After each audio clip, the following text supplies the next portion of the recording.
గౌతమ బుద్ధుడు భారతీయ తత్వవేత్త. ధ్యానానికి చిహ్నంగా మారాడు బుద్ధుడు. అతను చెప్పిన బోధనలను ఆకళింపు చేసుకుంటే జీవితం ప్రశాంతంగా సాగుతుంది. సిద్ధార్థ గౌతమ అనే యువరాజే గౌతమ బుద్ధుడిగా మారాడు.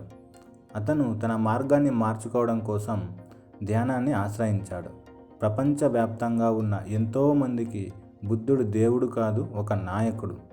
అతని బోధనలు జీవితంలో సంపూర్ణతను అందిస్తాయి, ఎదుటివారిపై కరుణను కలిగేలా చేస్తాయి, నైతిక జీవనానికి పునాదులు వేస్తాయి. శాంతి, జ్ఞానోదయం వంటి వాటిని అందించే బోధనలు గౌతమ బుద్ధుడికే సాధ్యం. రాజభోగాలను విడిచిపెట్టి ఆధ్యాత్మిక జ్ఞానోదయం కోసం అడవులు పట్టిన గౌతమ బుద్ధుడు మనుషులకు ఎన్నో విషయాల్లో ఆదర్శవంతమైన వ్యక్తి. అతనిలో వచ్చిన పరివర్తన ఎంతోమందికి ఆచరణీయమైనది. గౌతమ బుద్ధుని బోధనలు మనకు ప్రశాంతతను ఇస్తాయి. గౌతమ బుద్ధుడు చెప్పిన ప్రకారం అంతర్గత మానసిక శాంతి అనేది మనిషి తనకు తానే నిర్ణయించుకోవాలి.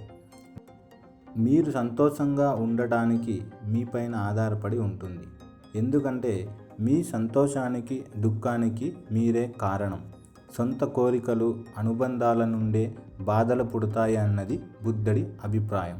కాబట్టి అధిక కోరికలను విడిచిపెట్టడం ద్వారా మానసిక ప్రశాంతతను పొందవచ్చు.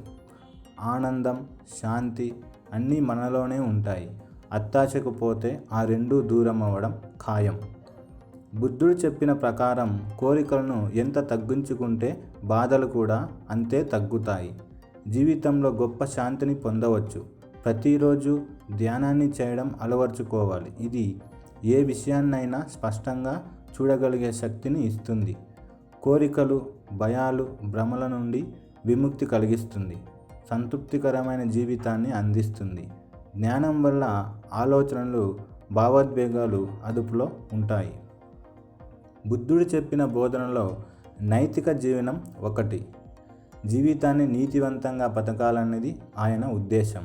ముఖ్యంగా దొంగలించడం, లైంగికంగా ఇతరుల పట్ల చెడుగా ప్రవర్తించడం, అబద్ధం చెప్పడం, మత్తుకు బానిసవ్వడం వంటివి చేస్తే జీవితాన్ని నాశనం చేసుకున్నట్టే. వాటిని చేయని వ్యక్తి జీవితంలో ప్రశాంతంగా బతుకుతాడు అన్నది బుద్ధుడి ఉద్దేశం. మనుషులు నైతికతకు కట్టుబడి జీవిస్తుంటే వారిలో విశ్వాసం, గౌరవం, కరుణ వంటివి కూడా పెరుగుతాయి. ఏది జీవితంలో శాశ్వతంగా ఉండదనేది గౌతమ బుద్ధుడు చెప్పే ముఖ్యమైన బోధన. జీవితంలో మనకు లభించేవన్నీ అశాశ్వతమైనవి. వాటి కోసం ఎక్కువగా ఆలోచించడం, ఆరోగ్యాన్ని పాడు చేసుకోవడం మంచిది కాదన్నది ఆయన బోధనల సారం. కాబట్టి జీవితంలో అశాశ్వత బంధాలను కోసం పూర్తి జీవితాన్ని కష్టాల పాలు చేసుకోకుండా ప్రశాంతంగా జీవించండి.